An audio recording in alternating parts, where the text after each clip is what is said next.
ॐ सर्ववेदान्तसिद्धान्त गोचरं तमगोचरं गोविन्दं परमानन्दं सद्गुरुं प्रणतोऽस्म्यहम्। ॐ शान्ति शान्ति शान्तिः।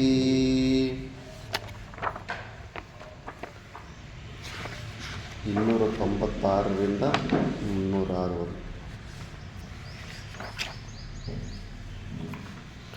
विकारिणां सर्वविकारवेता नित्यो विकारो भवितुं समर्हति।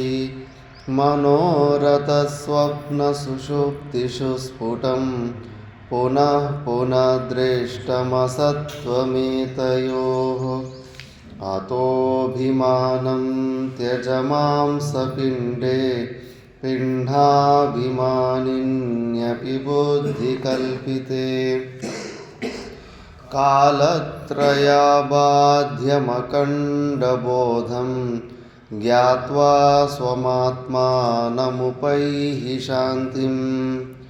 त्यजाभिमानं कुलगोत्रनाम रूपाश्रमेष्वार्द्रशवाश्रितेषु। लिङ्गस्य धर्मानपि कर्तृतादीन् त्यक्त्वा भवाखण्डसुखस्वरूपः। सन्त्यन्ये प्रतिबन्धा पुंसः संसारहेतवो दृष्टाः। तेषामेषां मूलं प्रथमविकारो भवत्यहङ्कारः।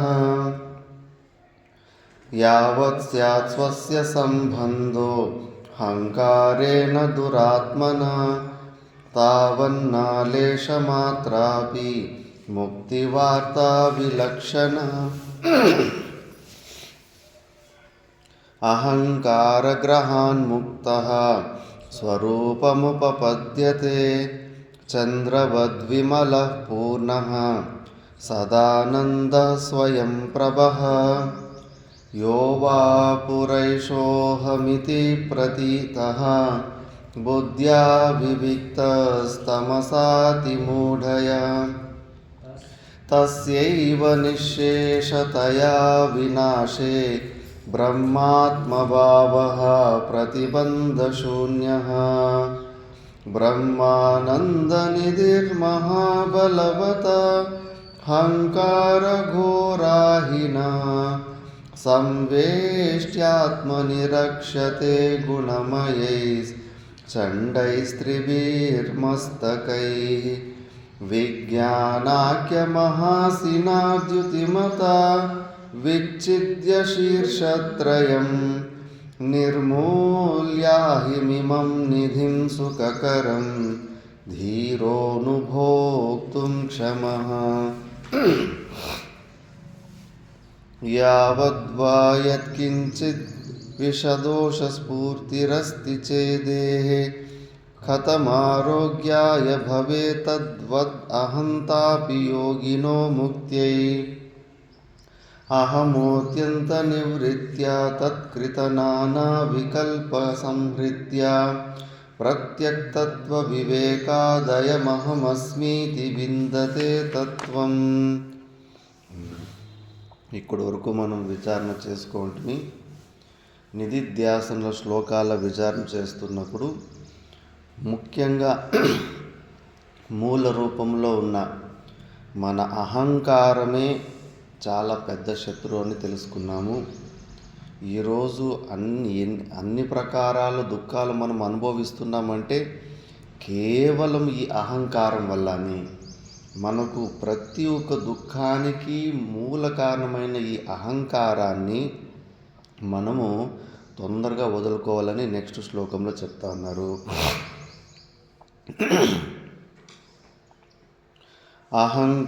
అహంకర్తర్యస్మిన్నహమితి మతిం ముంచ సహసా వికారాత్మన్యాత్మ ప్రతిఫలజుషి వికారాత్మన్యాత్మన ప్రతిఫలజుషి స్వస్థితిముషి స్వస్థితిముషి యదధ్యాసాత్ ప్రాప్త జనిమృతిజరా యదధ్యాసాత్ ప్రాప్త జనిమృతిజరా దుఃఖబహుళ ప్రతీచశ్చిన్మూర్తే తవ సుఖతనోః ప్రతిశ్చన్మూర్తేస్తవ సుఖతనో సంసృతిరియం సంసృతిరియం అహంకర్తర్యస్మిన్నహమితి మతిం ముంచ సహసా వికారాత్మన్యాత్మ ప్రతిఫలజుషి స్వస్థితిముషి యదధ్యాసాత్ ప్రాప్త జనిమృతిజరా దుఃఖబహుళా ప్రతీచిశ్చిన్మూర్తే తవ సుఖతనో సంసృతిరియం. అహంకారే కర్తర్యహమితి ముంచ సహసా వికారాత్మన్యాత్మ ప్రతిఫలజుషి స్వస్థితిముషి యదధ్యాసాత్ ప్రాప్త జనిమృతిజరా దుఃఖబహుళా ప్రతీచశ్చిన్మూర్తేస్తవ సుఖతనో సంసృతిరియం. మనము అహంకర్తిరస్మిన్, ఈ అహంకారం ఏదైతే ఉందో, సహసా వికారాత్మని ఆత్మ ప్రతిఫలజుషి స్వస్థితి ముంచముషి. అంటే మనము సచ్చిదానంద స్వరూపంగా ఉన్న మనలో ఉన్న పరమానందాన్ని మనకు అందకుండా చేసి, ఈ అహంకారం మనము కానీ ఈ శరీరాలతో మనకు సంబంధం కుదిరించి అన్ని యదధ్యాసాత్ ప్రాప్త, ఈ అహంకారం వల్ల అధ్యాసం వల్ల మనకి ఈ శరీర భావన వచ్చేసింది, జీవభావన వచ్చేసింది. బాగంటే బాగా అలవాటు చేసుకున్నాం. నేను ఈ శరీరము అని. ఎవరు దీన్ని ముట్టుకోకూడదు.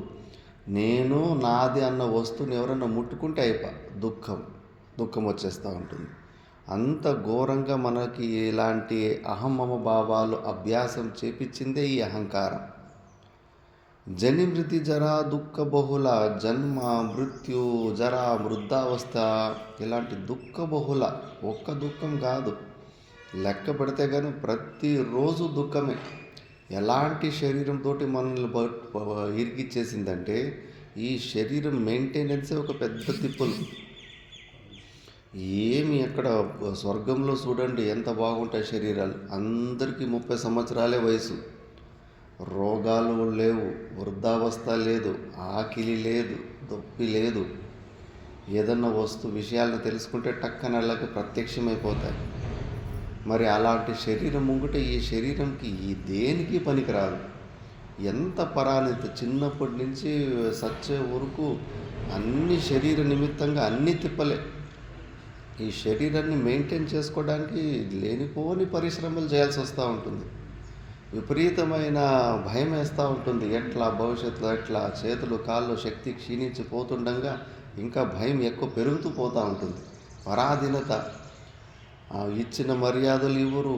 సొంత పిల్లలే, రక్తం పంచుకొని పుట్టిన పిల్లలే, వాళ్ళకే భారం అయిపోతూ ఉంటాము.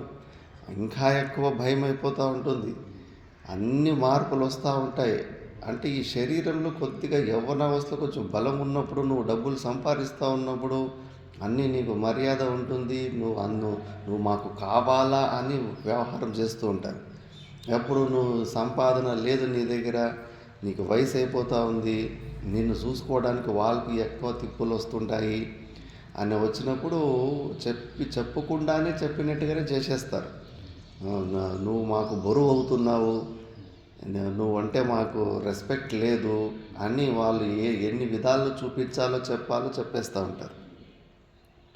మరి అలాంటి శరీరంలో మనం ఎన్నిసార్లను పుడుతూ ఉంటాము, ఎన్నిసార్లు పరాధీనతకు దొరికిపోతూ ఉంటాం. కొద్దిగా బుద్ధి వాడితే కన్నా సరే, నీకు మోక్షం ఇష్టలో కొద్దిగా కనీసం స్వర్గము కన్నా పోవాలని కొద్దిగా ఆలోచన చేయాలి కదా. అదే కదా ఎదగడం అనేది. మనిషి జన్మ పుట్టిన తర్వాత మాతా మాణికేశ్వరమ్మ చెప్పేది శాస్త్రం కూడా చెప్తుంది. మూడు మూడు మూడు ప్రకారాలు ఆలోచనలు చేసుకోవచ్చంట. ఒకటి, చాలా తక్కువలో తక్కువ అంటే కనీసం మళ్ళీ ఇంకోసారి మనిషి జన్మ ఎత్తాలని కోరిక ఉండాలంట. ఇది వరస్ట్. చేతగాని వాడు కనీసం అట్లీస్ట్ వచ్చే జన్మకి మంచి పుణ్యకర్మలన్నా చేసుకొని మళ్ళీ ఇంకోసారి మనిషి జన్మ వచ్చేలాగన్నా ప్రయత్నం చేసుకోవాలి. మధ్యమం అంటే ఏంటంటే కన్నా స్వర్గాది లోకాలకి, పైనున్న లోకాలకి పోవాలి. అక్కడున్న ఫెసిలిటీలు, అక్కడున్న తక్కువ ఇబ్బందులు, వాటి గురించి తెలుసుకొని శ్రద్ధ పెట్టుకొని ఆ స్వర్గానికి పోవాలంటే ఏం చేయాలి? పుణ్యకర్మలు చేయాలి. బావులు తోడియాలి, అన్నదానాలు చేయాలి, ఇలాంటివన్నీ పుణ్యకర్మలు, చెట్లు నాటాలి, ఇలాంటివన్నీ పుణ్యకర్మలు చేస్తూ ఉంటే కనుక స్వర్గానికి పోతారని తెలుసుకొని శ్రద్ధతోటి అట్లీస్ట్ స్వర్గం పై లెవెల్ లోకాల కన్నా పోవాలని అనుకోవాలి. ఇది మధ్యమం. ఉత్తమం అంటే ఏంటంటే కనుక వద్దు, స్వర్గానికి పోయినా కూడా ఏదన్నా కానీ సుఖము, పుణ్యం ఉన్నంతసేపు ఉంటావు. 90,000 సంవత్సరాలు ఉంటుంది అక్కడ సమయం. ఇక్కడ మనకు 100 సంవత్సరాలు భూలోకంలో ఎట్లున్నట్టు అక్కడ స్వర్గంలోకి పోతే కనుక మనకు ఒక అవకాశం 90,000 సంవత్సరాలు. ఇక్కడ కూర్చొని ఆలోచిస్తే అక్కడ 90,000 సంవత్సరాలు అంటే చాలా పెద్ద సమయము, చాలా పొడుగుటి సమయం వరకు ఎంజాయ్ చేయొచ్చని మనం అనుకుంటాం. అక్కడ అది ఒక జన్మలాగానే ఉంటుంది. డబ్బులు ఎన్ని కోట్లు ఉంటే మేము ఖర్చు పెట్టడానికి స్టార్ట్ చేస్తే తొందరగా ఖాళీ అయిపోతాయి. పుణ్యం కూడా అంతే. ఎక్కువ పుణ్యం ఖర్చు చేస్తూ ఉంటే మనకు తెలియకుండా ఆ పుణ్యం కూడా ఇది అయిపోతుంది. మళ్ళీ అక్కడ పుణ్యము క్షీణించిపోయిన తర్వాత స్వర్గంలో అస్సలు నీకు మర్యాద ఎవరు? అంత ఉత్తమమైన ఉత్కృష్టమైన సుఖాలు మనం అనుభవించిన తర్వాత మళ్ళీ భూలోకంలో పైనుంచినే కనిపిస్తూ ఉంటుంది. ఇక్కడ గర్భంలో నుంచినే భయంకరమైన కష్టాలు స్టార్ట్. ఆ కిందకి రావడానికి అసలు మనసు ఒప్పదంట. భూలోకంలోనే ఇప్పుడు మంచిగా పెద్ద సౌకర్యాలు పుట్టి ఏదో కష్టాలు వచ్చేసి మళ్ళీ వాడు కూలి పని చేసుకునే లాంటి పరిస్థితి వచ్చిందంటే అస్సలు బతకలేడు. ఆత్మహత్యలు చేసేసుకుంటారు. పూలు అమ్ముకొని నీడల్లో అట్లా ఇట్లా పూలు కట్టుకుంటూ బతికిన వాళ్ళు కట్లు అమ్ముకొని అడవికి పోయి కట్లు తెచ్చుకొని వచ్చి ఆ పని చేసుకొని బతకలేరు. ఒకసారి మంచిగా కొంచెం సొఫిస్టికేటెడ్గా కొద్దిగా మంచి లెవెల్ జీవితం జీవించిన తర్వాత దానికన్నా తక్కువ లెవెల్ జీవితం అంటే కన్నా ఆ జీవితం బతకడానికైనా చచ్చిపోవడం మేలు. సమాజంలో ఏమనుకుంటారు, నా స్టేటస్ ఏమైపోవాలా, ఎంతమంది కించపరుస్తారు, అవన్నీ ఆలోచించి అవమానాలు భరించలేక ప్రాణాలు ఆత్మహత్యలు చేసేసుకుంటారు. స్వర్గంలో కూడా అంతే. పుణ్యం క్షీణం అయిపోయిన రోజు భయంకరమైన దుఃఖం వస్తుంది. కిందకి పడనీకి ఒక్కోరంట. అందుకే దేవతలు తొన్ని మెడలు బట్టి కిందకి పారేస్తారు పైనుంచి. మళ్ళా 90,000 సంవత్సరాలు అయితే 90,000 లక్షల సంవత్సరాలు అనుభవించడం మళ్ళా భూలోకానికి రావాలి కదా. మళ్ళా బ్యాక్ టు పెవిలియన్, మళ్ళా ఈ భూలోకానికి వచ్చి మళ్ళీ ఈ కష్టాలు పడాలి కదా. అందుకే యయాతి మహారాజు స్టోరీని తెలుసుకుంటూ ఉండాలి. మహాభారతంలో మంచి పెద్ద రాజు, కౌరవులు పాండవులు తాత ముత్తాతల్లో వస్తాడు యయాతి. బాగా ఇద్దరు భార్యలు ఉంటారు, దేవయాని, శర్మిష్ఠ అని. ఆ శర్మిష్ఠకు పుట్టినవాడు పురురాజు. పురురాజు నుంచి అది కురు వంశం అని పేరు వచ్చింది. అతడు శాపం వల్ల వృద్ధావస్థ వచ్చేసింటే కొడుకు యవ్వనాన్ని 1000 సంవత్సరాలు తీసుకుంటాడు. 1000 సంవత్సరాలు తీసుకొని ఎంత అనుభవించినా కూడా ఇంద్రియాలు ఎప్పటికీ తృప్తి కావు. ఈరోజు నీకు 10 కోట్లు ఉంటే 1 కోటి రూపాయలు ఉంటే చాలా అనిపిస్తూ ఉంటుంది. 1 కోటి రూపాయలు వస్తే మళ్ళీ 10 కోట్లు కావాలనిపిస్తుంటుంది. 10 కోట్లు ఉంటే కన్నా 1000 కోట్లు కావాలనిపిస్తుంది. 1000 కోట్లు ఉంటే 10,000 కోట్లు ఎప్పటికీ. లేకపోతే కానీ అంబానీ ఏ రోజు ఒక 5 కోట్లు సంపాదించినాడు, మంచిగా తృప్తిగా జీవించచ్చుగా ఉంది కదా. తృప్తిగా ఉండబోతున్నాడా? పెంచుకుంటూనే పోతూ ఉన్నాడు. ఇంద్రియాలకి ఇక్కడ అది ఆగదు. కాబట్టి ఆ 1000 సంవత్సరాలు యవ్వనాన్ని తీసుకొని మళ్ళీ అనుభవించినా కూడా అసలు ఇంద్రియాలు తృప్తి పడలేదు. ఇంకా అగ్గిలోకి నెయ్యి వేసినట్టు ఇంకా ప్రజ్వలమైపోతూ ఉంటాయి. సరే అని చెప్పేసింది, ఈ శరీరంలో అయితే చాలా ఘోరంగా ఉంది, ఆనందం లేదు. ఏదో స్వర్గాది లోకాలు అంటున్నారు, స్వర్గాది లోకాలకు మంచిగా తపశ్చర్యలు అవి ఇవి చేసి చూద్దాం అక్కడేమన్నా ఉందేమో సుఖము అని చెప్పేసి భూలోకంలో అంతా తేల్చి పడేసిండు.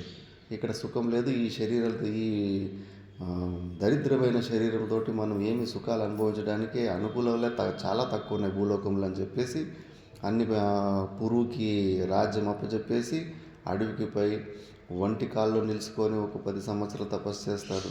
కేవలం నీళ్లు తాక్కుంటూ 20-30 సంవత్సరాలు తపస్సు చేస్తాడు. గాలి తీసుకుంటూ ఒక 10 సంవత్సరాలు తపస్సు చేస్తాడు. విపరీతమైన ఘోరమైన తపశ్చర్యలు చేస్తాడు. ఆ తపశ్చర్యలు చేసిన పుణ్యఫలానికి స్వర్గానికి పోతాడు. స్వర్గానికి పోతే కానీ అక్కడ అంత అనుభవించేస్తాడు. అక్కడ కూడా అంతే. ఏదన్నా కానీ ఇప్పుడు మన దగ్గర లేనప్పుడు లడ్డు తినాలి, భలే లడ్డు తింటే భలే ఆనందం అనిపిస్తూ ఉంటుంది. ఆ లడ్డు ముందుకు వచ్చి 1 లేదా 2 తిన్న తర్వాత మళ్ళీ 3వ లడ్డు వాసన వస్తే వాంతికి వస్తుంది. అట్లయిపోతుంది. ఏ ఆనందం అన్నా అంతే. దూరం నుంచి ఉన్నప్పుడు ఏదో వచ్చేస్తుంది, అందులో అనిపిస్తుంది. అనుభవించిన తర్వాత అందులో కిక్కుపోతుంది.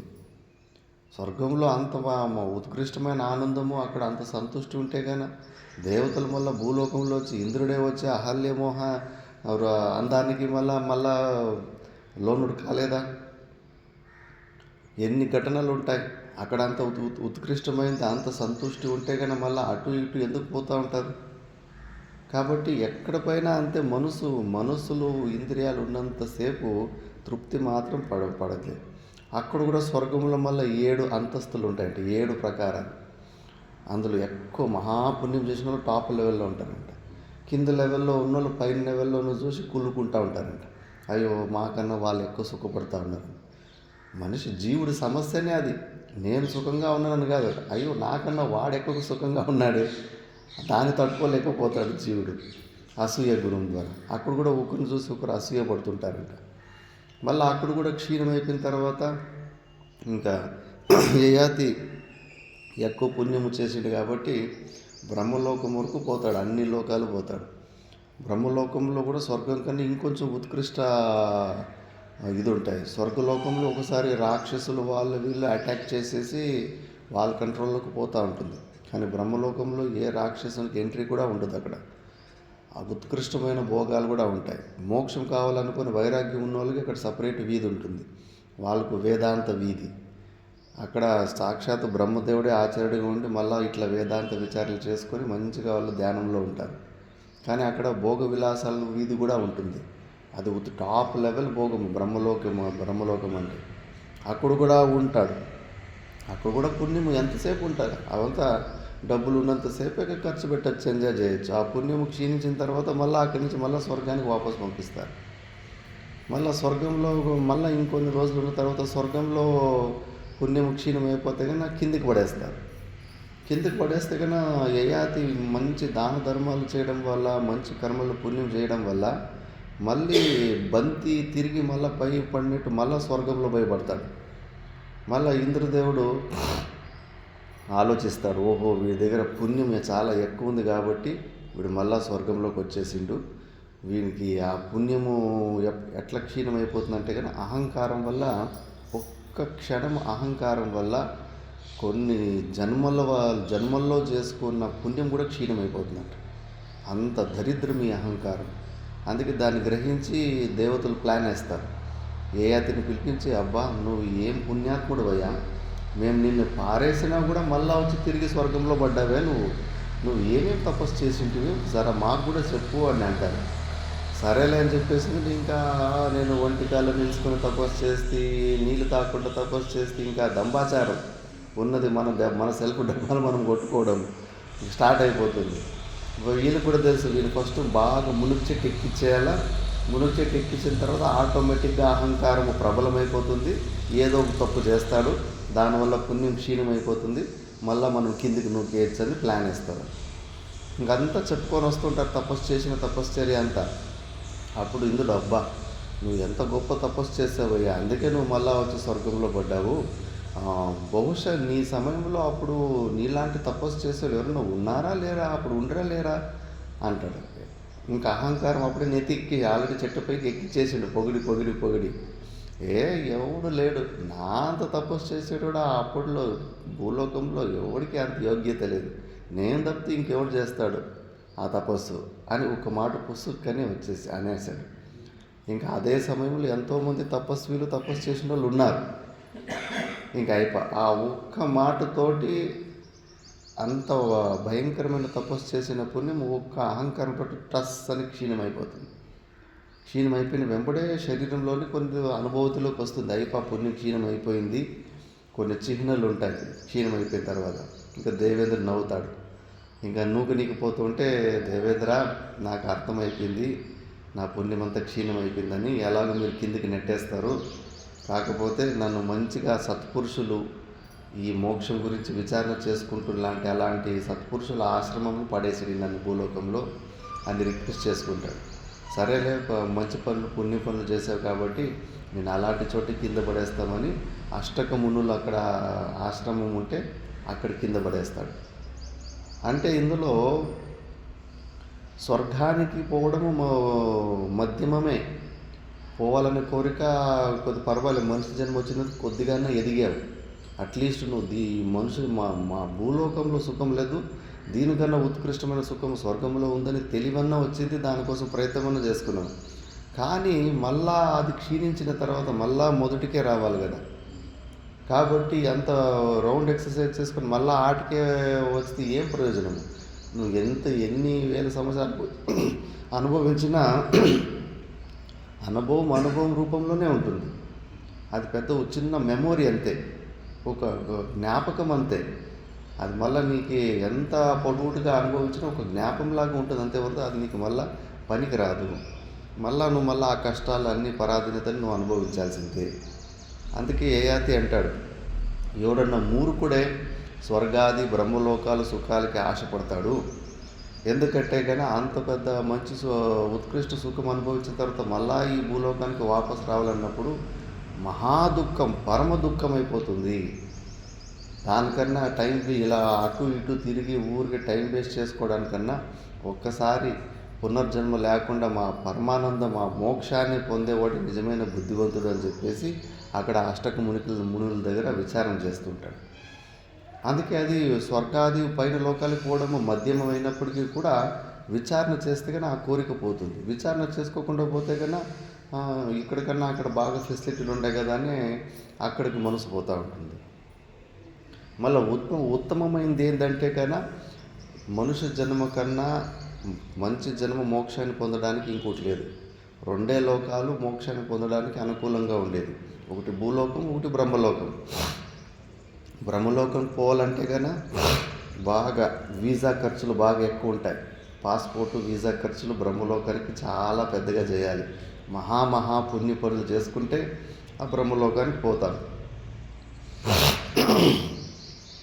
అప్పుడు అక్కడ బ్రహ్మదేవుడు స్వయంగా ఆచార్యుడిగా ఉంటాడు. ఆచార్యుడిగా ఉన్నప్పుడు మనలో ఉన్న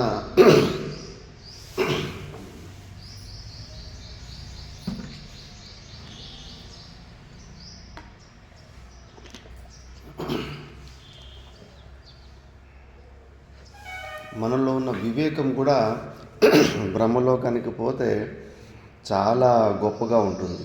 అక్కడ ఛాయా తపయోరివ బ్రహ్మలోకి మన నీడని ఎంత వేరుగా చూసుకుంటామో భూలోకంలో, అక్కడ ఆత్మను అనాత్మను అంత వేరుగా చూసుకునేంత సామర్థ్యం ప్రతి ఒక్కరికి ఉంటుందంట. ఇప్పుడు మనం ఈ శరీరంలో ఆత్మ అనాత్మని వేరుగా చూసుకోలేకపోతున్నాం. ఎప్పుడు మిక్సప్లోనే ఉన్నాం. అనాత్మను నేను అంటున్నాము, లోపల ఉన్న పరమాత్మను నేను అంటున్నాను, రెండింటిని కలిసి నేను అంటున్నాను. మనకి వేరు చేయడం వస్తలేదు, వివేకం చేయడం వస్తలేదు. బియ్యంలో నుంచి రాళ్ళు తీసి పక్కన పెట్టినట్లు రాయి వేరు బియ్యం వేరు అని ఎంత స్పష్టంగా తెలుసుకొని వేరు చేస్తామో, ఈ శరీరంలో ఆత్మతత్వాన్ని అనాత్మతత్వాన్ని అంత సులభంగా వేరు చేసుకొని సాక్షి రూపంలో ఉండే తెలివితేటలు వస్తలేవు. చెప్పిన అర్థమవుతున్నా వింటున్నా కూడా ఆ వివేకం చేసుకోలేకపోతున్నాం. ఈ ప్లాట్ఫారం అలాంటిది. కానీ బ్రహ్మలోకంలో ఆ కష్టమే లేదు. చాలా స్పష్టంగా ఈ శరీరంలో ఉన్న అనాత్మతత్వాన్ని ఆత్మతత్వాన్ని మనిషి నీడ మన నీడని ఎంత వేరుగా చూసుకునే అంత ఈజీగా ఆటోమేటిక్గానే అక్కడ అంత ఈజీగా ఉంటుందంట. మరి మనం అంత ఈజీగా అది అనాత్మ వేరు నేను వేరని చూసుకోగలిగితే కదా మళ్ళీ ఇంక ఏ ప్రకారమైన మోహాలు రావు. మనం ఆ భూలోకంలో ప్రయత్నం చేస్తున్నా కూడా ఆ వివేకం చేసుకోలేకపోతున్నాం. మాయాశక్తి ఇక్కడ అంత ప్రబలంగా ఉంటుంది. అందుకే భూలోకం కన్నా బ్రహ్మలోకంలో అది కొద్ది ఫెసిలిటీ బాగుంటుంది. కానీ ఆ బ్రహ్మలోకానికి పోవాలంటే ఊరికే వచ్చేస్తుందా? స్వర్గానికి పోవాలంటేనే సరిగ్గా ఎంతో మహాపుణ్యకర్మలు చేయాలి. రాజ్యాలు దానం చేసేసారు, పెద్ద పెద్ద యజ్ఞాదులు చెప్పిస్తూ ఉంటారు. అలాంటి పుణ్యకర్మలు చేస్తే స్వర్గానికి పోతాం. బ్రహ్మలోకానికంటే ఇంకా ఉత్కృష్టమైనది. సన్యాసులకి చాలా ఈజీ అవకాశం ఉంది. కేవలం ఓంకారాన్ని జపం చేయడానికి ఒక సన్యాసికే అధికారం ఉంటుంది. మిగతా వాళ్ళు ఓంకారంతో పాటు వేరే శివుడు పేరో విష్ణు పేరో ఏదో ఒకటి చేర్చుకోవాలి. కేవలం ఓంకారం పేరుతోటి వాళ్ళు చేసినా కూడా దానికి ఫలితాలు రావు. సన్యాసం తీసుకున్న వ్యక్తి అయితే కేవలం ఓంకారం జపము రోజుకి 14,000 జపం చేసుకుంటే బ్రహ్మలోకము ప్రాప్తి ఉంటుందని శాస్త్ర ప్రమాణం ఉంది. అందుకే సన్యాసులకి ఏ విధానం లేకపోయినా ఒకే ఒకటి ఓంకార ఉపదేశం ఇస్తారు, ప్రణవోపాసనం. అందుకే చాలామంది ఈ వివేకం చేసే ప్రయత్నాలు చేసి అలసిపోతారు. ఓహో, ఇది ఎందుకో ఇక్కడికి చాలా కష్టంగా ఉంది, నేను వివేకం చేసుకోలేకపోతున్నాను, నేను బ్రహ్మలోకానికి పోవాలి అని చెప్పేసి ఇందులో అన్నీ వదిలిపెట్టేసి మంచి ఏకాంతస్థలంలో పోయి రోజుకి 14,000 ఓంకార జపాన్ని చేసుకుంటూ అక్కడ మళ్ళీ బ్రహ్మలోకంకి పోయి అక్కడ బ్రహ్మదేవంతో పాటు క్రమముక్తిని పొందుతారు. మా గురువుల ఆశ్రమంలోని ఒక వ్యక్తి అలాంటి ఓంకార ఉపాసన చేసి ఆయనకు దివ్యమైన సిద్ధులు కూడా వచ్చేసాయి. ఇంకా 10-15 రోజుల్లో శరీరం వదిలిపెడుతున్నాడు అన్న సమయంలో కంప్లీట్గా బ్రహ్మలోక వర్ణనంతా చేసేసాడంట. నేను పలానా రోజు పలానా సమయానికి శరీరాన్ని వదిలిపెట్టేస్తున్నాను, నాకు అక్కడ సీట్ కన్ఫర్మ్ అయిపోయింది అంటే బాగా నిష్ఠతోటి చేశాడు. చాలా సంవత్సరాలు చేశాడు, 20-25 సంవత్సరాలు నిష్ఠతోటి చేశాడు. అట్లా ఒక ప్రమాణము అట్లా కనిపిస్తూ ఉంటుంది. వాళ్ళ రిషికేశ్ కైలాసాశ్రమంలో కూడా అంతే. మంచిగా కొఠారి అని మంచి వ్యక్తి ఉన్నట్ట, మేనేజర్ని కొఠారి అంటారు ఆశ్రమంలో. ఎంత మంచి మేనేజర్ అంటే ఎవరైనా విద్యార్థులు వస్తే కన్నా వాళ్ళకు కొత్తగా రూములు అవి ఇవ్వాలి కదా, ఆ రూములు స్వయంగా ఆయనే చీపురుతోటి నీట్గా ఊడిసి వాళ్ళు వచ్చేటప్పుడు వాళ్ళకి పరుపు, దిండు, చాపు ఏమేమి అవసరం కావాలో విద్యార్థులకి అవన్నీ వ్యవస్థలు చేసి అంత బాగా చూసుకునేవాడు అంట. బాగా స్ట్రిక్ట్గా కూడా ఉండేవాడు. హారతికి ఏమైనా ఒక రోజు రాకపోయినా కూడా వార్నింగ్ ఇచ్చి పంపించేసేవాడు. కానీ సేవ కూడా అట్లా చేసేవాడు. ఇంకా ఆయనకు కూడా మెసేజ్ వచ్చేసింది, ఇంకా 2 రోజుల్లో శరీరం వదిలిపెట్టేస్తున్నాను అన్నది సాధకులకు మాత్రం అది తెలుస్తూ ఉంటుంది. అజ్ఞానులకి ఆ వార్నింగ్ లెటర్ కూడా రాదు, సాధకులకి తెలిసిపోతుంది. ఇంకా కొన్ని రోజుల్లో నేను శరీరాన్ని వదిలిపెట్టేస్తున్నాను, ఇంకా 2 రోజుల్లో శరీరాన్ని వదిలిపెట్టేస్తున్నాను పక్కా తెలిసిన తర్వాత ఇమ్మీడియట్గా ఇంకో వ్యక్తిని అక్కడ ఆశ్రమానికి కొఠారిని అంటే మేనేజర్ని చేసేసి మొత్తము ఎక్కువ రూములు 150 రూముల పైన ఉంటాయి, అన్ని రూములు తాళాలు చేతాలు 2-3 సెట్లు అంతా చేసి ఎక్కడెక్కడ ఏమేమి ఉన్నాయి ఏమేమి వస్తున్నాయి మొత్తం డీటెయిల్గా మొత్తం అంతా చూపించేసి ఇంకా ఆ సమయం వచ్చినప్పుడు ఉదయం పూట్ల భోజనం చేసేసి నా రూమ్లో నుంచి నా మంచాన్ని బయటకు పెట్టాను. నేను బయటకు పెట్టేసి ఆ మంచం మీద పద్మాసనం వేసుకొని సూర్యుని వైపు ఇట్లా చూసి ఓం హరి ఓం తత్ సత్ అని వదిలిపెట్టేశాడు శరీరాన్ని. అట్లాగా సాధకులది అట్లా ఉంటుంది సాధన చేసిన వాళ్ళది. అందుకే బ్రహ్మలోకంలో కూడా చాలా అనుకూలత ఉంటుంది. కానీ భూలోకము మనకు ఇప్పుడు ఏం చేసామో పుణ్యమో తెలియదు, కానీ ఇప్పుడు ఆల్రెడీ మనం పొంది ఉన్నాం. బ్రహ్మలోకం తర్వాత మోక్షాన్ని పొందడానికి చాలా ఎక్కువ అనుకూలం ఉన్నది భూలోకమే. భూలోకంలో అక్కడ వివేకము ఈజీ, భూలోకంలో వైరాగ్యం ఈజీ. ఎట్లా వైరాగ్యం ఈజీ అంటే కష్టాలు ఎక్కువ ఉంటాయి. పుణ్యపాపం 2 మిక్స్ ఉన్నోడే భూలోకానికి వస్తాడు కాబట్టి మనం వద్దనుకున్నా కూడా కష్టాలు వస్తుంటాయి. ఈ శరీరంలో వచ్చే పరాధీనత, రోగాలు, వృద్ధావస్థ, షడ్భావ వికారాలు ఇవే పెద్ద ఇబ్బందిని ఇస్తూ ఉంటాయి. ఏమి బతుకు, ఇంకా ఈ శరీరంలో ఎలాంటి శరీరంలో ఇరుక్కుపోయాను అనే భావన తెప్పిస్తూ ఉంటాయి. ఇంకొంచెము తపస్సు చేసేట్లు ఉంటే గన ఇంకా వాళ్ళకు ఇంకొన్ని కష్టాలు కోరి తెచ్చుకుంటారు. ఇంకొంచెం వైరాగ్యం స్థిరం కానీ అని చెప్పేసి ఏమి పరిగ్రహం లేకుండా ఇంకా శరీరాన్ని ఎండబెట్టేసి ఇంద్రియాలు కూడా అంతే. నువ్వు బాగా పుష్టికరంగా బాగా పోషిస్తుంటే ఇంద్రియాలు కూడా చెల్లించిపోతూ ఉంటాయి. నువ్వు వాటిని మినిమం ప్రాణము కాపాడుకోవడానికి ఎంత అవసరమో అంత ఇచ్చుకుంటూ మినిమం ఇచ్చుకుంటూ నువ్వు తపశ్చర్యలో ఉంటే గన ఇంద్రియాలు కూడా ఎక్కువ నిన్ను బాధ పెట్టవు. నువ్వు వాటికి బాగా కంఫర్ట్ ఇచ్చేసి వాటికి ఇష్టమైన రజోగుణము తమోగుణ పదార్థాలు నువ్వు తిని బాగా విపరీతంగా ఎక్కువ నిద్రపోయినావంటే ఇంద్రియాలు కూడా చూడండి ఎక్కువ నిద్రపోయిన రోజులు ఎట్లా ఉంటాయి, ఆ తపశ్చర్య చేసిన రోజు ఇంద్రియాలు ఎంత కంట్రోల్లో ఉంటాయని. కాబట్టి భూలోకంలో వైరాగ్యం అనేది ఒకటి చాలా ఈజీగా ఉంటుందని దేవతలు కూడా తరిస్తూ ఉంటారంట. మోక్షం పొందడానికి నేను భూలోకానికి మనిషి జన్మ ఒకటి ఎత్తుకోవాలా అని చెప్పేసి. ఎందుకంటే దేవలోకంలో ఉన్న దేవుళ్ళందరికీ ఆత్మజ్ఞానం ఉంటుంది. యమధర్మరాజు నచికేతుని గురు బ్రహ్మ విద్యలు. ఇంద్రుడు కూడా ఎంతోమంది 2-3 ఆత్మజ్ఞానము ఉపదేశం చేశాడు. వాళ్ళ దగ్గర చాలా స్పష్టమైన అద్భుతమైన ఆ బ్రహ్మ విద్య ఉండి కూడా వైరాగ్యము లేనందువల్ల ఆ జీవన్ముక్తి ఆనందాన్ని పొందలేకపోతూ ఉంటారు. యమధర్మరాజు కూడా నచికేతుని పొగుడుతాడు, అబ్బా నువ్వు ఎంత సామర్థ్యం ఉన్నవాడు అయ్యా, నీకు ఎన్ని ప్రలోభాలు పెట్టినా కూడా ఈ సకల ప్రపంచంలో ఉన్న అన్ని నీకు నీవిస్తానన్నా కూడా అన్నిటినీ అనాత్మ వస్తువుల్ని ఎంత ఈజీగా తిరస్కరించేసావు. నాకు ఏమీ వద్దు, తవనిత్య గీతే నీ ముడ్డిలోనే పెట్టుకో అంటాడు. నువ్వు నాకు ఏది ఇవ్వాలనుకుంటావు అది నీ దగ్గరే పెట్టుకో, నాకేం అవసరం లేదు, నాకు మాత్రం బ్రహ్మ విద్య కావాలంటాడు. ఆ సామర్థ్యం ఎక్కడి నుంచి వస్తుంది? పూర్వజన్మలో చేసుకున్న సాధన వల్ల వస్తుంది.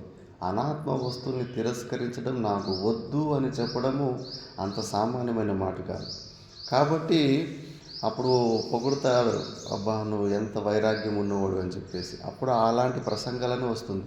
భూలోకంలో వైరాగ్యము చాలా కష్టాలు ఎక్కువ ఉంటాయి కాబట్టి వైరాగ్యం మనకు బాగా దొరుకుతుంది. కాబట్టి కొద్దిగా మనం మిగతా వివేకం గురించి, శమధమాది షట్క సంపత్తుల గురించి, ముముక్షుత్వం గురించి కొద్దిగా ప్రయత్నం చేస్తే ఇక్కడ మనము చాలా తొందరగా మోక్షాన్ని పొందొచ్చు. మళ్ళీ మన భారతదేశంలోనే చూస్తూ ఉన్నాం, ఒకరి తర్వాత ఎవరో ఒకరు మనకి ఎగ్జాంపుల్ కనిపిస్తూనే ఉంటారు. ఆదోనిలోనే ఎంతమంది ఉన్నారు, కిష్టమ్మవ్వ అని, శివరామ అవధూతులు, అడవీశ స్వామీజీ, ఇంకా నల్లారెడ్డి అని విన్నాను, చింతలముని అని విన్నాను. అవధూతుల సంఖ్య ఇక్కడ ఉరుకుందలు ఈరన్న అని ఆయన ఒక అవధూత అని విన్నాను. ఎంతమంది దృష్టాంతాలు ఉన్నాయి ఇక్కడ. లెక్క పెట్టుకుంటూ పోతే ఒక్కొక్క తహసీల్కే ఏం లేదన్నా కూడా 20-30 దృష్టాంతాలు దొరుకుతాయి.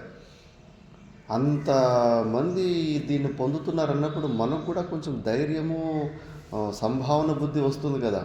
వాళ్ళందరూ ఆ మోక్షాన్ని, పరమానందాన్ని పొందినారంటే కనుక మనం కూడా పొందొచ్చు అని అన్ని ఎగ్జాంపుల్స్ ఉంటాయి భూలోకంలో. కాబట్టి భూలోకంలోనే మనము మోక్షం పొందడానికి చాలా అనుకూలత ఉంటుంది. కానీ ఆ అహంకారాన్ని ఒకటి మాత్రము మనం తీసుకోకుండా పోతే మనకి ఆ మోక్షం దొరకదు. అందుకే మనలో ఉన్న ఆ పరమానందాన్ని మనకు దొరకనీయకుండా చేస్తున్న ఈ అహంకారాన్ని జని మృతి జరా దుఃఖ బహుళ భూలోకంలో జనన మరణ ప్రతి క్షణము. అసలు మనం ఓపెనింగ్ సెరమనీ ఏదన్నా కొత్త షాపులు ఓపెన్ చేసిన రిబ్బన్ కట్టింగ్ చేసుకుంటారు కదా, మంచిగా నవ్వుకుంటూ చేసుకుంటుంటారు. మనం పుట్టినప్పుడు ఓపెనింగ్ సెరమనీ మంది ఏడుచుకుంటూనే బయటకు వచ్చాము, సచ్చే వరకు ఏడుస్తూనే ఉంటాము. ఇది అందుకే జని మృతి జరా దుఃఖ బహుళము, ఒక్కటి కాదు దుఃఖం, ఎన్నో ప్రకారాల దుఃఖాల నుంచి సతమతం అవుతూ ఉంటాము. అలాంటి అన్ని దుఃఖాలకి కారణమైన ఈ అహంకారాన్ని మనము ఎందుకు పూజిస్తున్నాం? దాని మీద మనకు కోపం రావాలి కదా. అహంకారం మీద ఏమిది? ఆవుల మీద బుడ్డ పిడద అని ఒక పురుగు ఉంటుంది, అది కరుచుకొని రక్తం పీల్చుకుంటూ ఉంటుంది, ఇంత లావు అవుతూ ఉంటుంది. దాన్ని చూస్తే మనకి కోపం వస్తుంది. చూడు దాని రక్తం పీల్చుకు తింటా ఉందని చెప్పేసి. ఆ అహంకారాన్ని అలాంటి బుడ్డ పిడతలాగా మనం చూడాలి. మనలో ఉన్న అహంకారాన్ని మనల్ని పట్టి పీడించి మనల్ని చంపుతూ ఉంది. ఉదయం నుంచి సాయంత్రం వరకు మనకు ఎన్ని విషయాల్లో దుఃఖాన్ని ఇస్తుంది ఆ అహంకారం. అలాంటి అహంకారాన్ని మనము శత్రువులాగా చూసుకొని దాన్ని తొలగించుకోవాలి కదా. మనం దాన్ని ఇంకా బూస్ట్ చేసుకుంటున్నాం, ఇంకా గొప్ప చేసుకుంటున్నాం.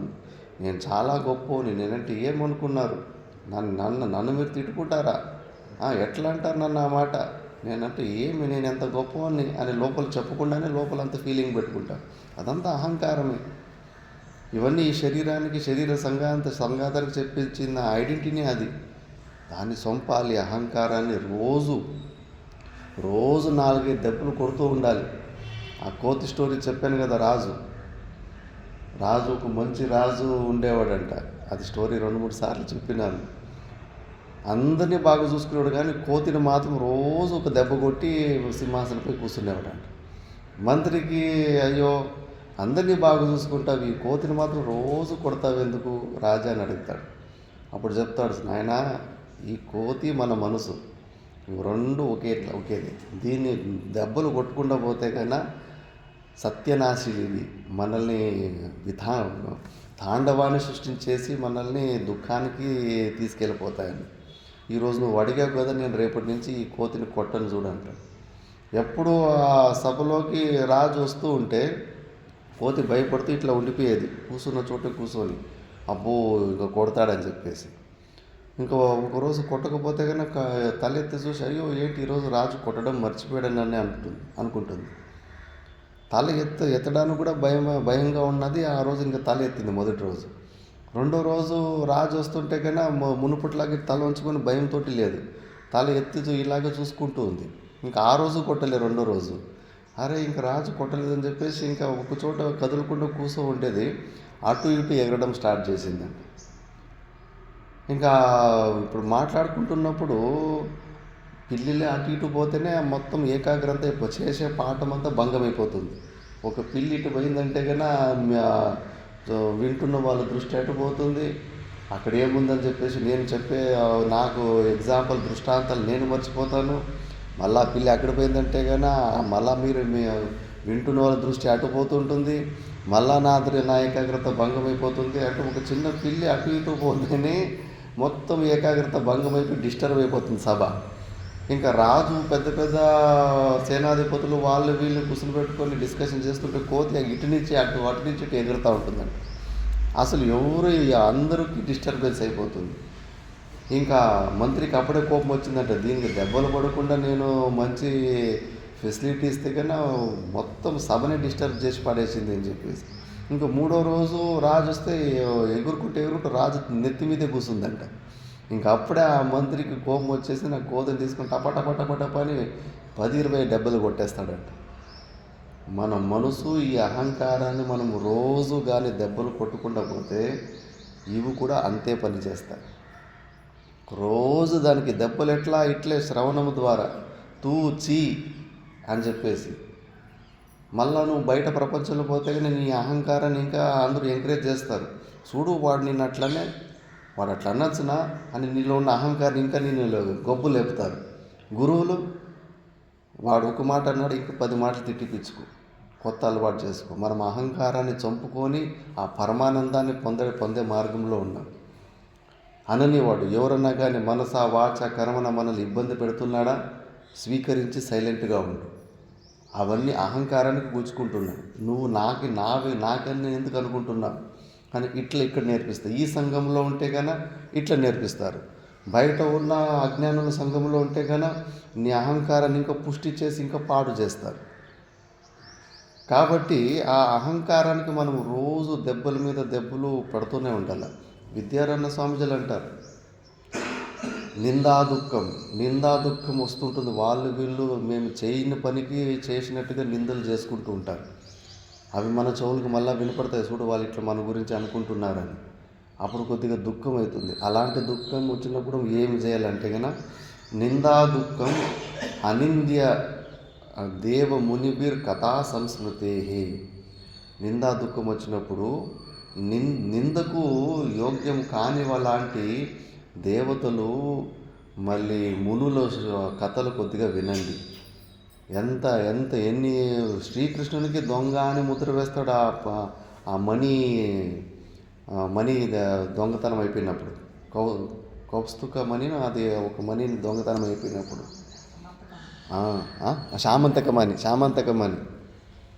శామంతకమణి దొంగతనం అయిపోయాడు. కృష్ణుని మీద ఆ నింద వేస్తారు. మళ్ళీ ఇంకా రామచంద్రుని ఇప్పుడు కూడా నిందించుకుంటూ ఉంటాడు. నిండు గర్భవతిని సీతాదేవిని ఎట్లా పంపించే, ఎంత నిర్దయుడు, వాళ్ళ మాటలు వీళ్ళ మాటలు వినేసి అట్లా చేసిండా అని. అలాంటి అవతార పురుషులే మునులే వాళ్ళే నిందల నుంచి తప్పించుకోలేకపోయారు. ఇంకా మనమెంత అలాంటి వాళ్ళ కథలు చదివితే కానీ ఇదంతా సర్వసామాన్యమే. నింద చేసుకొని మనలో ఉన్న పాపాలు మనము చేయని విషయాలు చేసినట్టు ఎవరైతే చేసుకుంటుంటారో మనలోని పాపాలు వాళ్ళ అకౌంట్కి వెళ్ళిపోతూ ఉంటాయి. శాస్త్ర ప్రమాణం ఉంది. చెప్పాను కదా, ఒక రాజు ఉంటాడు, మంచి రాజు. నా రాజ్యంలో ఎవరు అసలు పేదవాళ్ళే ఉండకూడదు, ఎవరికి కష్టాలే ఉండకూడదు అని చెప్పేసి ధర్మశాలలు అన్నదాన సత్రాలన్నీ నిర్మించేస్తాడు. భిక్షగాళ్ళే ఎవరు ఉండకూడదు అని, ఎవరికి ఏమీ లోటు ఉండకూడదని. అంత చేసిన తర్వాత కూడా ఒకరోజు ఎవరో గుడ్డివాడిలాగా ఇంటింటికి పోయి భిక్ష అడుక్కుంటున్నాడు. రాజుకు డౌట్ వస్తుంది, నా రాజ్యంలో నేను అందరికీ వ్యవస్థలు చేస్తే కదా వీడెవడో దొంగలాగా ఉన్నాడు, గుడ్డివాడిలాగా యాక్టింగ్ చేసుకొని భిక్ష అడుగుతున్నాడు, ఇది పరీక్షించాలని చెప్పేసి నేను వాడు పెట్టుకున్న ప్లేట్లోకి ఒక పెండ వేస్తాడు అందులో. పాపం వాడు నిజమైన గుడ్డివాడు కాబట్టి తెలియక అదేదో తినే పదార్థం అనుకుని ఆ పెండ తినేస్తాడు. ఆ తిన్న తర్వాత రాజుకు ఏమో పశ్చాత్తాపం అవుతుంది, అయ్యో పాపం ఈరోజు నిజమైన గుడ్డివాడు ఉన్నాడు, వేరే రాజ్యం నుంచి వచ్చినట్టున్నాడు అని. కాకపోతే అప్పటికే పాపం జరిగిపోయింది. ఆ ఒక్క తప్పుకు రాజు పెద్ద నరకంలో పెద్ద శిక్ష రెడీ అయిపోయి ఉంటుంది. ఇంకా అదే రోజు ఆ రాజుకు ఒక మంచి మంత్రి ఉంటాడు. యమదూతలు ఆ మంత్రి ఇంట్లో పక్కింట్లో ఉన్న వ్యక్తిని తీసుకొని రావాల్సి ఉంటే అది మిస్టేక్ అయిపోయి ఈ మంత్రిని తీసుకెళ్ళిపోయాడు. మంత్రి ఆత్మ తీసుకెళ్ళిపోతారు యమదూతలు. మళ్ళీ అక్కడ యమధర్మచారి వీడు కాదరా, వీడు పక్కింట్లోనే తీసుకురావాలి, మీరు పొరపాటున ఈ మంత్రిని తీసుకొచ్చేసారు, మళ్ళీ తీసుకుని అక్కడే వదిలిపెట్టి రాండి అని పంపించేస్తారు. కానీ అప్పట్లో అక్కడ యమధర్మరాజుతో ఆ మంత్రి చూసి మాట్లాడేటప్పుడు పెద్ద పెండది ఒక కొండ ఉంటుంది. ఇదేమిది నరకంలో ఇంత పెండది కొండ ఉంది ఏంటి అని అడుగుతాడు. అదే మీ రాజు వస్తాడు కదా, వాడికి తినబెట్టి నీకు ఉంది అని. అయ్యో మా రాజు చాలా ధర్మాత్ముడు కదా, మేము ఎవరూ కష్టాలు పడకూడదని మాకన్నీ ఇన్ని మంచి పనులు చేశాడు, అలాంటి మహానుభావుడికి ఇలాంటి శిక్ష ఎందుకు వచ్చింది అంటే, మంచివాడే కాకపోతే మన ఒక గుడ్డివానికి ఒక చిన్న పెండ వేసాడు, అది వడ్డీతో సహా ఇంత పెద్ద కొండ అయింది, ఇక్కడికి వచ్చిన తర్వాత మొత్తము మీ రాజే తినాలి దీన్ని అని. అయ్యో లేదు, మా రాజుకు ఇలాంటి శిక్ష పడకూడదు, ఇది ఏమన్నా నాకు ఐడియా ఇవ్వండి, మా రాజుకు మేము శిక్షను తగ్గియాలని. ఒకటైతే అవకాశం ఉంది, ఒకవేళ మీ రాజు చెయ్యని తప్పుకు చేసినట్టుగా ఎవరైనా నిందలు చేసుకుంటే ఈ అకౌంట్ అంతా వాళ్ళ పేరిట పోతూ ఉంటుంది అని. ఇంకా సరేలే మరి, ప్రజల కోసం అందరి కోసము మా రాజు కష్టపడ్డాడు, అందరూ కలిసి ఆ పాపాన్ని పంచుకుంటే కానీ రాజుకు తగ్గిపోతులేదు, ఇంత పెద్ద కొండని ఎట్లా తింటాడు రాజు అని చెప్పేసి భూలోకానికి వచ్చేస్తాడు. వచ్చేసిన తర్వాత సచ్చినోడు బతికినాడు కదా అని అందరూ ఆనందపడతారు. కానీ తొందరగా పోయి రాజు దగ్గరికి పోయి, రాజా నీకు నా మీద నమ్మకం ఉందా అంటాడు. అవును ఉంది. అయితే నేను చెప్పినట్లు చేయి, ఎందుకని మాత్రం అడగకు అంటాడు. సరే అండి. వయసుకు వచ్చిన సొంత కూతురు ఉంటుంది, సొంత కూతురికి సపరేట్గా ప్యాలెస్ కట్టించేసి రోజుకు ఒకసారి పోయి ఏమమ్మో బాగున్నామని క్షేమ సమాచారాలు విచారించుకొని రావాలి అన్నాడు. ఏదో అర్థం ఉంటుందిలే, కారణం ఉంటుందని చెప్పేసి సరే అని అలాగే చేసి అలాగే పోయి విచారణ చేసుకుంటూ వస్తుంటారు. ఇంకా లోకులు మొదలే దృష్టి బాగుండదు, ఇంకా నిందలు చేసుకోవడానికి స్టార్ట్ చేసుకుంటారు. అయ్యో చూడు రాజు ఎంత కాముకుడు, సొంత కూతురుని అలా బయట పెట్టి రోజు పై వస్తున్నాడు అని నిందలు చేసుకోవడం స్టార్ట్ చేస్తాడు. ఎవరెవరు నిందలు చేసుకుంటున్నారు అన్నది అది ఒక చెవులో ఆగదు. చుట్టేసుకుంటూ మంత్రి చౌకి పడతా ఉంటుంది. అంత లెక్క రాసుకుంటూ ఉంటాడు, ఎవరెవరు అకౌంట్కి ఎన్ని పెండ ఉండలు పోయినాయని చెప్పేసి. ఇంకా అందరూ రాజ్యంలో ఉన్న వాళ్ళు ప్రతి ఒక్కడు దాన్ని నింద చేసేసి ఉంటాడు. ఇంకా అది మొత్తం ఆల్మోస్ట్ అంతా కరిగిపోయి ఉంటుంది, నరకంలో ఉంటుంది, లెక్కలు వేసుకో ఉంటాడు. ఇంకా ఈ మంత్రి భార్య సైలెంట్గా ఉంటుంది, కానీ ఈమె ఒకటి నింద చేసి ఉండదు.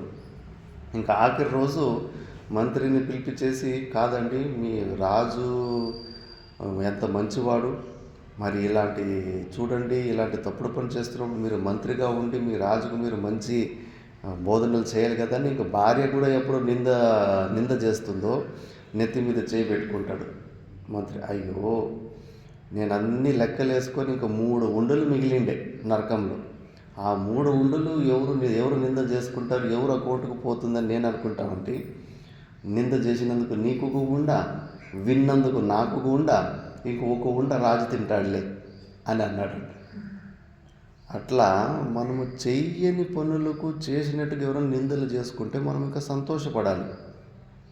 మన పాపాన్ని మొత్తం వాళ్ళ అకౌంట్లోకి తీసుకుంటారు. అక్కడ దుఃఖపడాల్సిన విషయం ఏముంటుంది? శాస్త్ర ప్రమాణం ఉంటుంది.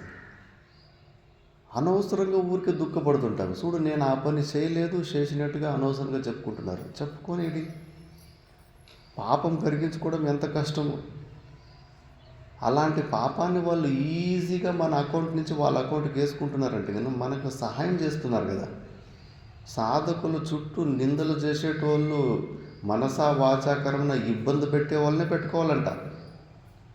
వాళ్ళు ఉంటేనే వాళ్ళ గుణాలతోటి మనల్ని రోజు నాలుగుతోటి క్లీన్ చేస్తారు, శుద్ధిని చేసేస్తారు మనల్ని మంచి బలమైన దిట్టమైన సాధకుల్లాగా కావాలంటే కనుక అలాంటి వాళ్ళు చుట్టూ ఉండాలి.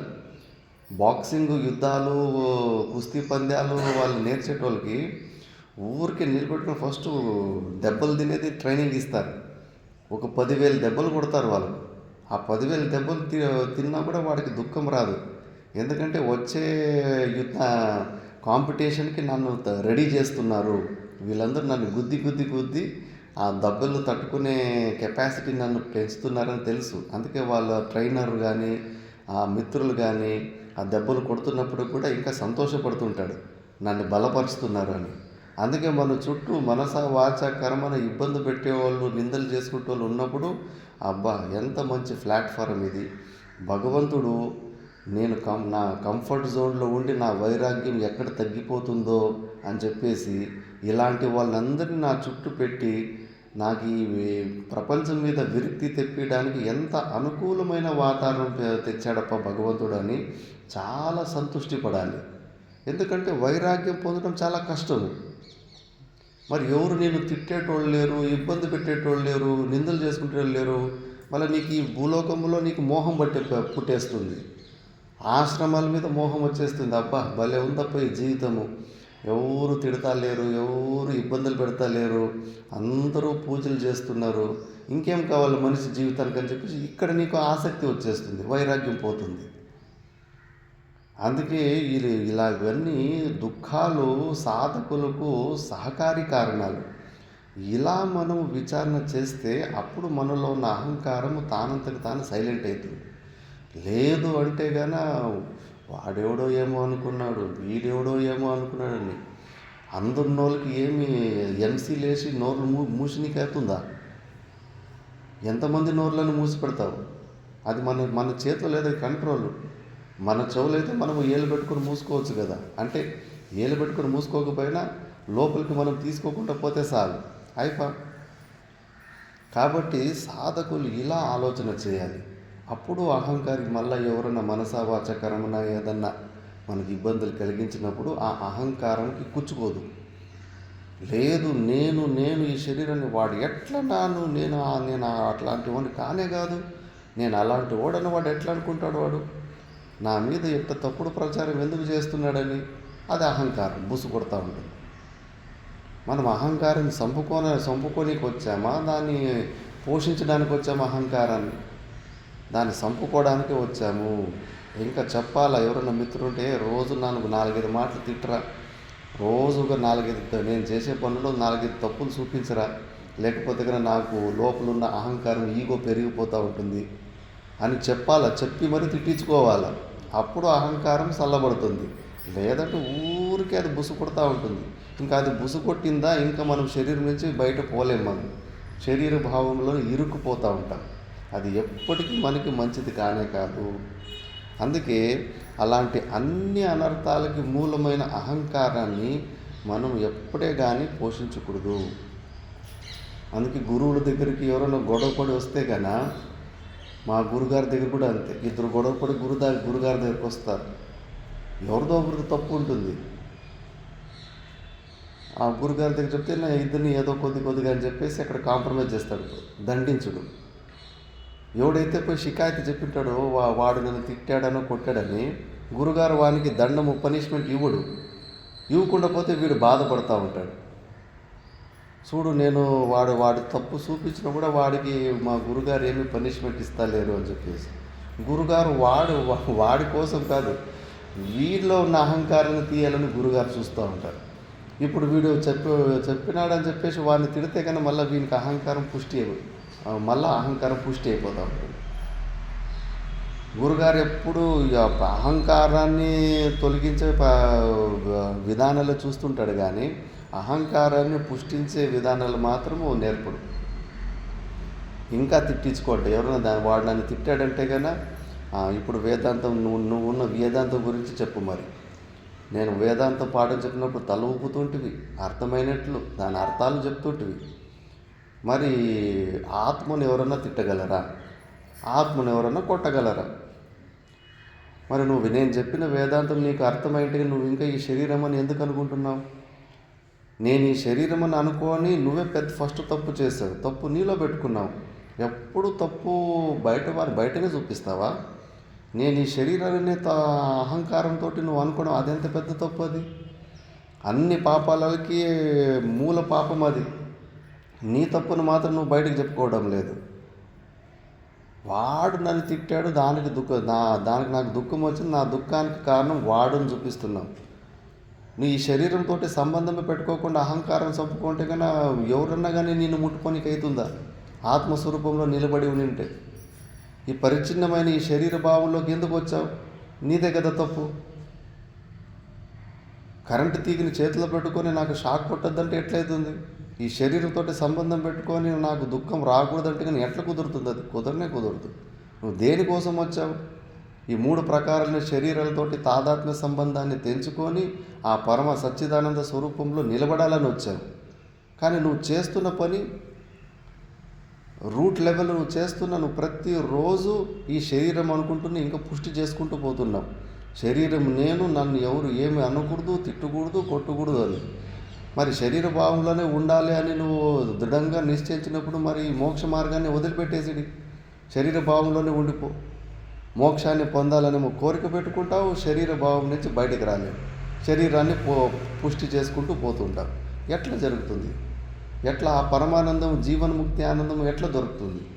ఈ శరీరంతో లేశమాత్రంగా కూడా ఏదన్నా మనకు తాదాత్మ్యం ఉందంటే కనుక దుఃఖాలు వస్తూనే ఉంటాయి. అలాంటి ఇలాంటి అన్ని అనర్థాలకు మూలమైన ఈ అహంకారాన్ని సంస్కృతి సుఖతనోహో తవ చిన్మూర్తే ప్రతీచి, మనము పరమ ప్రదమైన మన స్వరూపాన్ని మనకు అందకుండా చేస్తున్న ఈ పరమ శత్రు, పరమ దుర్మార్గుడు ఈ అహంకారం. ఇలాంటి అహంకారాన్ని మనం శత్రుభావంలో తెలుసుకొని దానికి అస్తిత్వం లేకుండా దానితో సంబంధం పెట్టుకోకుండా మనం అలవాటు చేసుకోవాలి. అది మనకి అహమ్మమ భావాలకి మూల కారణం ఈ అహంకారమే. డాక్టర్లు పెద్ద పెద్ద ఆపరేషన్లు చేస్తుంటారు. పొట్టలు, కాళ్ళు ఏమాత్రమో ఫీలింగ్ లేకుండా ఈజీగా కట్ చేసేసి ఆపరేషన్ చేసి మళ్ళీ కుట్టేస్తూ ఉంటారు. వాళ్ళ సొంత పిల్లలకి అదే ఏదైనా పొట్టల ఆపరేషన్ ఏదైనా కత్తిరించే పది వస్తే గన ఆ డాక్టర్లకి చెయ్యి వణుకుతుందంట, చేయలేరు. వేరే డాక్టర్ల ద్వారా చేపిస్తారు ఆపరేషన్. చాలా ప్రాక్టికల్ ఎగ్జాంపుల్ ఇది. ఎందుకు అంటే అక్కడ మమభావం, ఈ అహంకారము మిగతా వాళ్ళు పట్టులు కోసినప్పుడు వాడు బతికినా చచ్చిపోయినా వాడు నా కూతురు కాదు కదా, నా కొడుకు కాదు కదా, నా కర్తవ్యం నేను చేస్తున్నాను అహమ్మమ్మ భావాలు లేకుండా అక్కడ పని చేసినాడు. అందుకే సక్రంగా చేయగలిగినాడు. కానీ సొంత పిల్లలకి వాడు ఆపరేషన్ చేయాలంటే కానీ అక్కడ ఆ మమ భావాలు వచ్చేస్తాయి. ఆ అహంకారము మనలో, అయ్యో ఇది నా బిడ్డ, నా బిడ్డ శరీరం అని. ఆ బిడ్డకు ఒక ముళ్ళు గుచ్చుకుంటేనే తట్టుకోలేము, ఇంకా చాకులు తీసుకొని పొట్టలు పోయినకి అవుతుందా? వాళ్ళు చేయలేకపోతారు, వణుకు వస్తుందంట వాళ్ళు డాక్టర్లకి. అందుకే వేరే వాళ్ళ చేత చేపిస్తారంట. అంత ఘోరంగా ఉంటుంది అహంకారం. మనకు అహమ్మమ్మ భావాలు తెప్పించేసి అన్ని ప్రకారాలు ఇబ్బందులు పెడతా ఉంటుంది. అందుకే ప్రతి క్షణము ఆ అహంకారాన్ని సాక్షిభావంలో చూసి దానికి దెబ్బలు కొట్టి దాన్ని చంపుకుంటేమా క్షణంలో మనకి మోక్షం వచ్చేస్తుంది, ఆ జీవన్ముక్తి స్థితి వచ్చేస్తుంది. ఇలాగే అందుకే ఇంకా కొన్ని శ్లోకాలు ఉన్నాయి, వాటిని నెక్స్ట్ క్లాస్లో చూద్దాం. ఓం పూర్ణమదః పూర్ణమిదం పూర్ణాత్ పూర్ణముదచ్యతే పూర్ణస్య పూర్ణమాదాయ పూర్ణమేవావశిష్యతే. ఓం శాంతి శాంతి శాంతి.